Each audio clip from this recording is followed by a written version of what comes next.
Alright, so we finished episode 1, now we move on to episode 2, how to get your heart broken in 3 easy steps.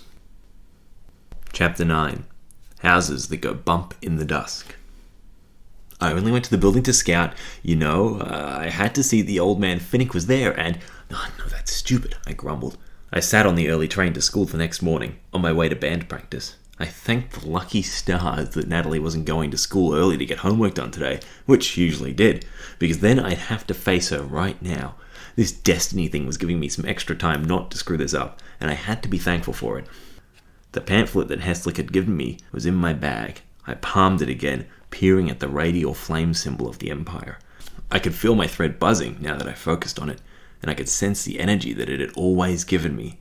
When the train doors opened, I could feel the air rush into the train cabin. There was also that familiar fullness to everything around me, which I could sense through my palms. I couldn't do anything with the energy, but there was something strangely comfortable in the validation of these senses I'd never realized were quite there. It was like finding a part of yourself you'd forgotten, deep in that box of things you kept in the garage. Although, strangely, maybe I had held my father's final breath in my hands, and that scared me. Either way, this knowledge of myself felt right. Holding the air in my hands gave me a silly elation. Hopefully Natalie would feel the same way. Maybe that's how I could phrase it. Jeez, I moaned again to myself. I had no idea how to break this to her. I could see my future now, painted before me as a terrible daytime soap opera. Either I admitted full fault and Natalie became very angry in my impatience, or I lied to appear better and the whole truth ended up coming out, tarnishing my image in her eyes. Should I kiss her ass, or lie to hide my wrongdoing? Which way best preserved me? I had plenty of time to keep playing over the scenarios in band. With each gut-wrenching simulation of taking a backhand to the face, another layer of nerves was plastered onto my already jittering mood. I considered not telling her at all, and just going back to Finnick's house to find Heslick again. But what if he wasn't there? And I didn't have a chance to corroborate with him on a false set of events. He'd either sell out my lie unknowingly, or if he wasn't there, I'd have to explain the whole thing to her in a creepy abandoned house. Dread looming over my day, I finally mustered the courage to leave the music buildings and head back to the senior school. With any luck, Natalie wouldn't show up, just like yesterday. Yes, I could still live on that hope. I waddled through the senior school under the weight of physical and emotional baggage. The only thing that kept me moving beyond the stress of having to preserve my image to my friend was this strange elation of my soul. I was keying into feelings that I'd always had, but now knew that they had to be related to the air around me. The odd sensation of weight on my palm, maybe that was increased pressure. The distractions let me get to my locker, whereby I picked up my bags and mashed them into the small cupboard without thought. I drew out the next 2 periods' mangled, disheveled books, and I sensed a disturbance behind me, like a shadow over my shoulder. I closed the door lightly, dreading what I might see, and turned slowly. "Jesus, James," Natalie said, her face cringing. "You do not keep a clean locker, far out." "Ah!" I yelled back, seeing her smiling face. I backed myself right into the locker door, vying to gain control over my body and face. This moment had come way too soon. I was stunned. "So, do you want to..." "I've got a meeting with Miss Gordon," I blurted, catching my words as they flooded from my brain. "I've got to go, I'll see you later." I rushed past her, bolting for the stairs. I barely caught my breath by the time I crested the flight. I could sense how laboured it was. That feeling was teasing me. Natalie would have to know of my and her ability sooner rather than later. I ran off to Miss Gordon's office. I didn't actually have a meeting, but I would just go in there to chat, maybe. "James, I thought you were better than this," Miss Gordon said sternly, her glasses hanging low over her nose. She rocked back in her chair, shaking her head. I told her that I had to reveal to her friend that I'd broken an agreement of trust because I was too impatient. "It's very selfish of you to ruin a plan like that," she noted, "and I don't think you're in the right mind frame if your only concern is protecting your image." Ouch. It did sound bad when put that way, didn't it? I squirmed into the chair she'd given me. Other teachers shared this office, and I could feel their judgment cresting upon me. "I just don't want them to be mad at me," I said, "and I don't know what to do. Every path leads to that." "Well then, that means you've done something that you know is bad, which is arguably worse," Miss Gordon frowned. "What about all that philosophy we discussed late last year? Do you remember looking within to find your own validation, James?" "Yes." "So forget what Natalie thinks..." I didn't even mention her name." "Oh, well, who else would it be, James?" Miss Gordon sighed. "Forget what she thinks and internalize this. Are you proud of your actions? Would you be proud to hide their extent to save your image?" "No," I hummed. "And what about your integrity? Yes, I get it, Miss Gordon, I sighed, feeling the immense guilt she'd managed to make me load onto myself. With it, though, weight was lifted. I knew that I had to tell Natalie now. I had to be proactive, because being honest was the only way to be proud of my actions. Thank you, I resurrected from the chair. Any time, Mr. Gray. And so, at recess, right after getting out of maths, I pulled my books away and ran over to Natalie's locker. I soared up 2 flights of stairs, all the way to the top of the blue tower. Rounding the corner 5 minutes into the break, I expected to have missed her. The locker bay was empty except for one stirring soul. Rhys Cameron. Blood flushed into my system. My face went hot. Me and him were up here alone? I didn't see this ending well. I tried to sneak onto the linoleum floor, but he turned to the noise anyway. I froze up, and Rhys frowned. James Gray, he grumbled. Rhys Cameron, I stuttered. Rhys was a big boy. His enthusiasm for gym over studying was what forced him into paying Tom for a grade change. Since his encounter with the principal some weeks ago, his muscles seemed to bulge ever larger under his already tight shirt. What are you doing up here, dick for brains? He pulled some books out, then slammed his locker door shut. I'm here to talk to Natalie, I said, prying myself tall. All I had to do was look imposing. In my palms, I had a sense of the size and fullness of the room. I wished there was some way it could help me here. She must be the only person you talk to past sucking up to teachers, mate. He leaned on the locker door. Tell you what, Jimmy, Tom's an alright bloke. He stood up for you where I don't reckon he should have. The second he does something wrong, I bet you'll rat him. I wouldn't, man, I said. Mate. Rhys laughed and strutted his way over to me. He rolled up his sleeves, revealing stupidly toned, rippling forearms. I squirmed at my bag straps, backing away. My heels hung over the edge of the first stair, and I wobbled. You're an absolute rat and a total idiot. Don't lie. You got me and the lad suspended last year. So? I coughed. I didn't care to piss Rhys off, but I wouldn't be dismissed for doing the right thing. What, you drink on a train in school uniform, expect to get in trouble. This institution is bigger than you. I tried to sound tough, but it was hard to keep focus with the mammoth shadow that he cast over me. Don't shit on the image it creates. Your parents paid good money for it. I tried to stand tall, teetering on the step's edge. He laughed in my face. See, that's the problem I have with you, he said. He grabbed my shirt between the buttons and hoisted me high. I tried to resist, but I was useless against his strength. Rhys turned and slammed me up against the wall. My bag was crushing into my back. My arms struggled to hold on to something, anything. You think you're above us all, but you're that concerned with image in class. You're an absolute wanker, mate, but you'd never admit it. You sit up there with your high grades thinking you're better than everybody. Well, I know you're a fuckwit. Do you? I didn't have a response. I wasn't going to call him out again on his disrespect for the opportunity his parents had given him. I wasn't going to call him out for being entitled enough to believe that he didn't deserve consequence for breaking rules. I wasn't going to call him a prick in general. I had nothing to say. I thought so, he said. Oh, you think I'm going to hit you? I might be thick, but I'm not that stupid. I already got suspended once. I breathed a sigh of relief. At that moment, I saw a head of thick, wavy hair bobbing up the stairwell. Natalie Athanas emerged under it. She had a very full bag on her back and arms laden with books. Rage built in her crystal blue eyes like fire to kindling. She roared up the steps, expertly sliding her bag across the floor of the locker bay and marching her way over to Rhys and I.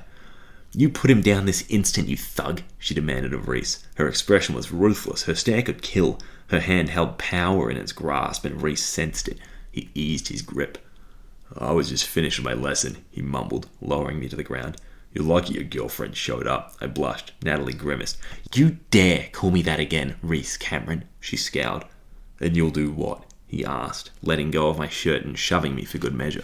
Natalie didn't have a response. Her face went red. She kept her finger pointed at him and growled. Her stare and scorn were intense, her gaze piercing like a witch delivering a curse. Despite his cool face, Rhys still backed off with hands in the air. He collected his books and made a wide radius around Natalie on his way to the stairs.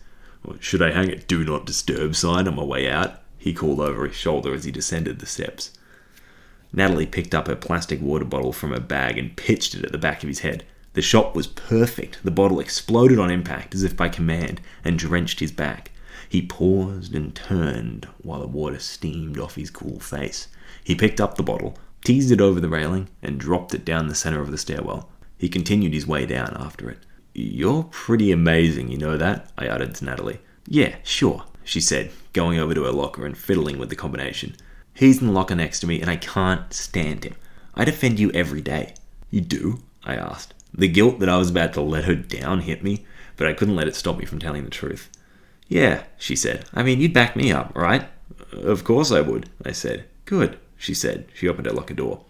"So, how is spending time with your mum?" I asked. "I didn't even run into you yesterday." "Yeah, it was great," she said. "I really love spending time with Mum." Her voice dropped. "What's the matter?" "Don't worry, it was genuinely a good time. The waves were great. I spent extra time with her and came to school late." "Sure," I squirmed. "Sounds good then. Caught up on work?" "I caught up in lunchtime yesterday," she said. "You should know me, James." With her books in hand, she closed her locker. She flicked herself around, letting her hair fly into my face. She gestured for me to follow her. "So what did you get up to last night?" she asked. I hummed, coming to a pause. She stopped on her step, peering up at me. "What happened?" she asked. I could see her concern, but I could also sense her glare penetrating me. She was trying to read me. Best I was quick about letting her down. "Look, let's take a seat somewhere," I said, and scanned the vicinity. There was a bench overlooking the cafeteria, right on the mezzanine walkway. "Over there," I pointed, and walked past her. She followed curiously. "Is something wrong?" she asked. "No," I said, then reconsidered. "I mean, maybe. It depends on your point of view." "What is it?" she asked. I slid myself onto the bench and she followed. She was so concerned, I could see it in her gentle face. She was ready to back me through anything, so keen to help out, and I'd totally broken her trust. My lip quivered. "I'm a Synaver, Natalie," I said. "Aye," her brow turned. "Excuse me? And so are you. You have to be." "James, have you been hiding this from me?" she asked. Her voice had a growl to it. She wasn't hurt. She was angry. This was exactly what I feared. My eyes shot wide. It was time to activate this bicycle's back pedal. No, I objected. "I only found out last night, I swear." "What did you do without me?" she huffed. "How could you possibly know that? What makes you even suggest it?" "I investigated the Fennec lead last night," I said. The completion of my sentence caused her eyeball to burst a vessel. "James," she growled. "But the old man wasn't there. I would have turned back, but there were actual Synaver in the building." It looked as if she was going to object, so I rushed to get my words out over hers. "There were leaders of the new Synaver world. The leaders, and I'm Makey, the guy whose name is in the book. The message was to me. It was all meant to happen. And I know that you're a Synaver too, because you get the pain in your neck. It's your Synaver thread. That's what the scientist Synaver told me. Plus, you've been so involved with all of these coincidences. It has to be your destiny." "So the universe wanted you to break our plans, James. The universe tells me what I am," she mocked. "God, don't pin some divine plan on your selfishness. Didn't you know that I was excited to find everything out? Why should I hear this from you?" "I knew that you were excited, Natalie. I did, and I'm sorry." There were tears coming to my eyes now. I couldn't handle this. I damn well hated getting teary. It only made me more emotional. I thought that I was just scouting the place, and then the whole thing fell out of control. I couldn't leave it. I had to talk to the Synaver. I discovered something about myself that has explained so much about my life. And it will yours too. I swear it will. "Well, I'm glad I was there to hear about it," she scorned. I tried being remorseful, even reasonable, but she still chose to hate. That got me worked up. "They might not even be there tonight," I protested, turning red. "I stumbled into a chance meeting of apparently some of the best people to talk to on this. In fact, I was drawn there." Maybe I sounded too righteous. That wasn't helping my cause at all. "Look, Natalie, you are a Synaver." "And what exactly do I do with that information?" she asked me, baffled. "What does that even mean?" "Well, I don't know," I said. "But they might be there again tonight. Something will be. Some clue. You have to come with me. I have to make it up to you and find out who you are." She sighed long and loud. I could see the gears turning in her head. She was mad, but she was considering my concession. "I even found this." I gave her more food for thought, reaching into my backpack. It's a pamphlet Heslick gave me. He's the leader, the guy with the lightning bolt helmet that we saw in the alleyway. It's all about what it means to be a Synaver, or something. I was saving reading it to read it with you. I couldn't feel the pamphlet anywhere. I pulled out my books, and I still couldn't see it. I tipped the whole bag upside down, letting my mess fly. Natalie wasn't impressed. "I can't find it," I said, well aware that I'd now lost it. How could I lose something so important? But it had the symbol on it, the one from your book, the radial flames, the cross. "James, quiet," she demanded finally. I zipped my lips, sitting tall to her command. "I'm mad, James. But it sounds like you've honestly done well. You were selfish and awful to go behind my back. Don't get me wrong. But I can see that you really do care about how I feel here. Somehow." "Thank you," I uttered, but she held her hand to my mouth. Never deceive my trust again, she warned, a finger pointed to my eyes. I will not tolerate being stepped over. Is that clear, James Gray? Yes, Natalie, I nodded. Tonight, we're going to that house as planned, she said. You will meet me in my locker at 3:35. We're going straight from here, and you will show me everything that I need to know. I'm after some answers, James. You'll have them, I said. I promise it. Although I had no way to guarantee it. I just had to step up to this strange challenge. Good, she nodded, rising. I'll see you then. Where are you going? I asked, rushing to follow. She walked off. I need time to think, James, she said without turning to me.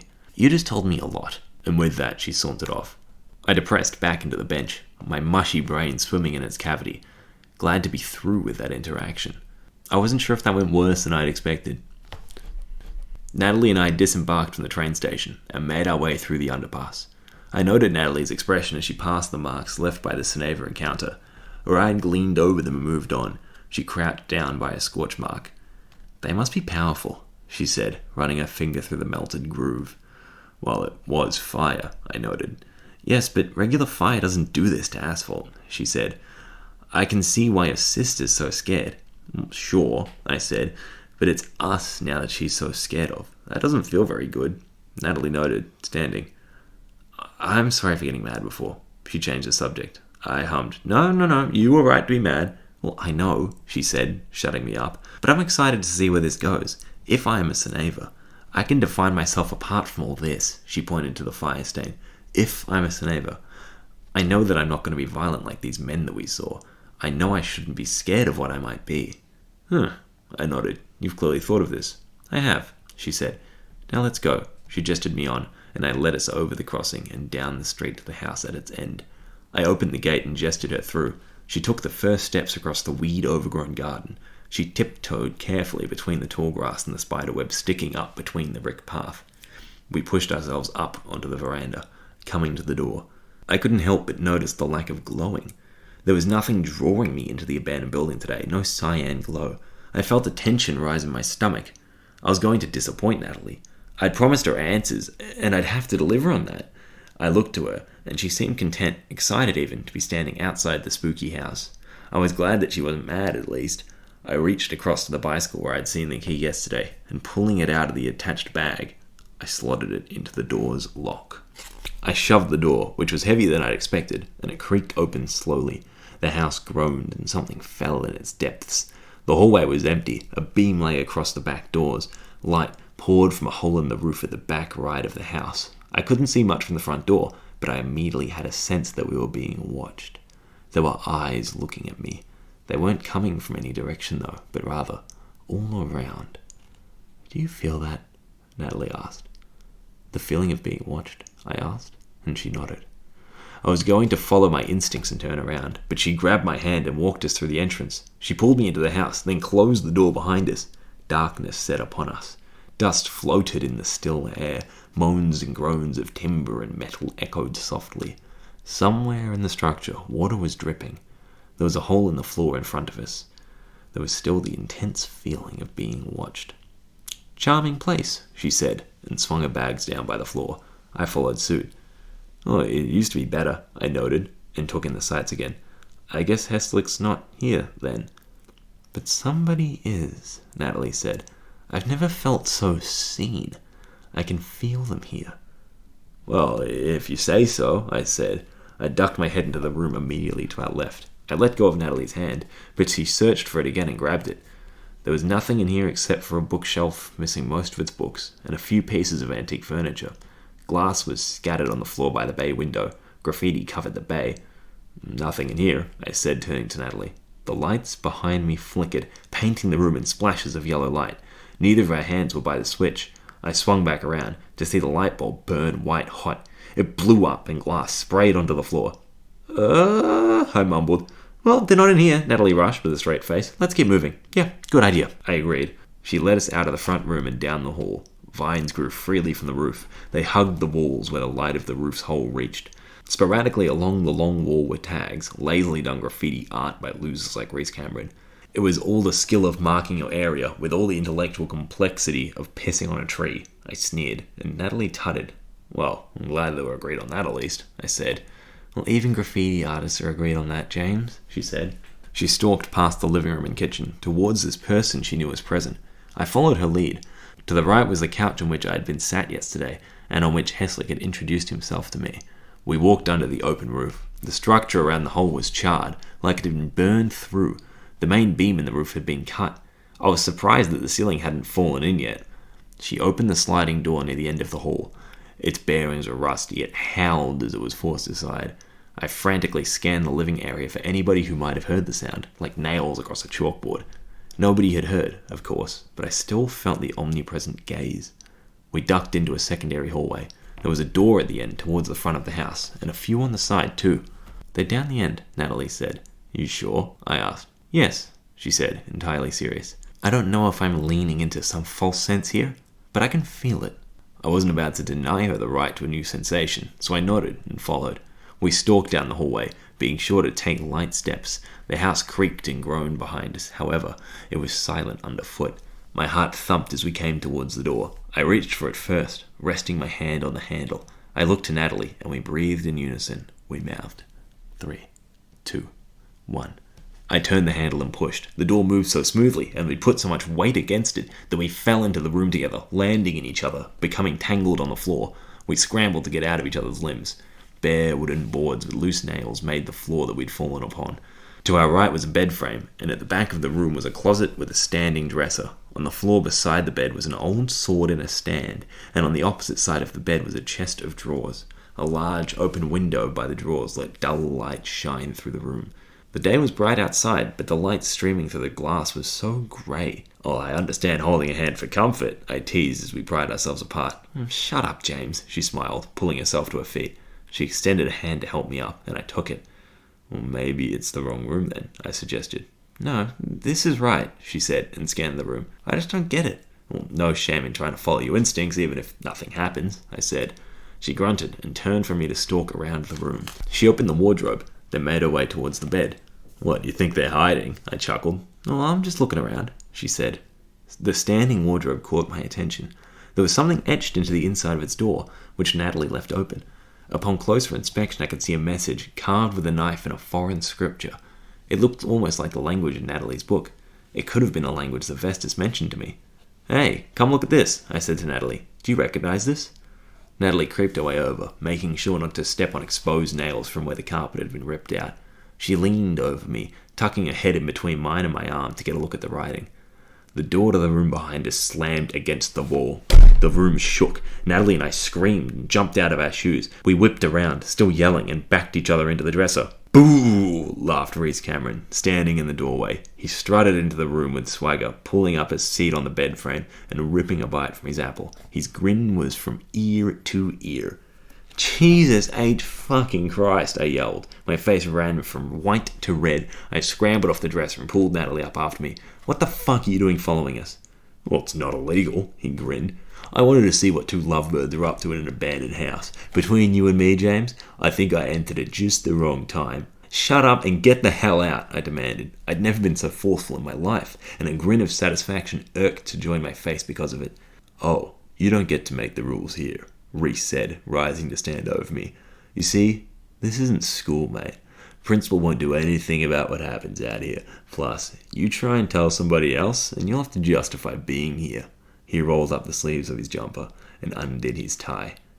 Rhys, get the hell out, Natalie said, storming up to him. Back off, Athanas, he spat. He put his meaty hand out and shoved her right in the chest. She stumbled backwards onto the back wall. I wound up a fist and I swung it across his face. It impacted with the combined weight and destructive power of a sack of feathers.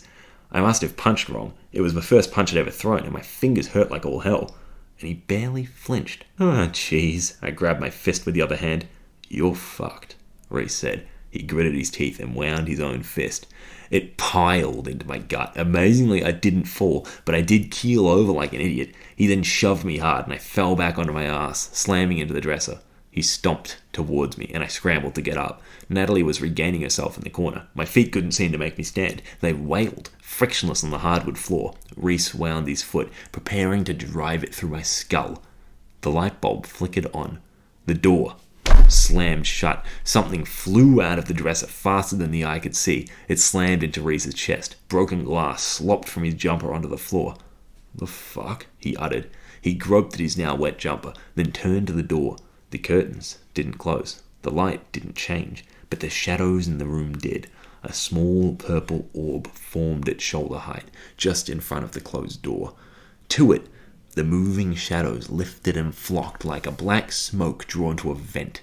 A body of pure blackness formed with the orb at the center of its neck. From the orb stemmed a network of purple veins, and in the head they grew to 2 rectangular eyes. Its form was jagged, like the armored Seneva we'd seen. Its edges were fuzzy and undefined, like its body never ended. "Holy, what the..." Reese went to say, but thought better than to articulate anything. Instead, he screamed and pushed past me, kicking me out of the way to get to the window. He slid it up and climbed through, all in one smooth movement. The window slammed after him, and Natalie and I took that as our cue to start screaming. The ghost looked just as surprised as us. Whilst we scrambled into the opposite corner of the room, it slicked itself up against the door, trying to get away from the noise. Its ethereal, smoky hand reached up by the bedside. It grasped at the rusty sword with the serrated inner edge set in its stand.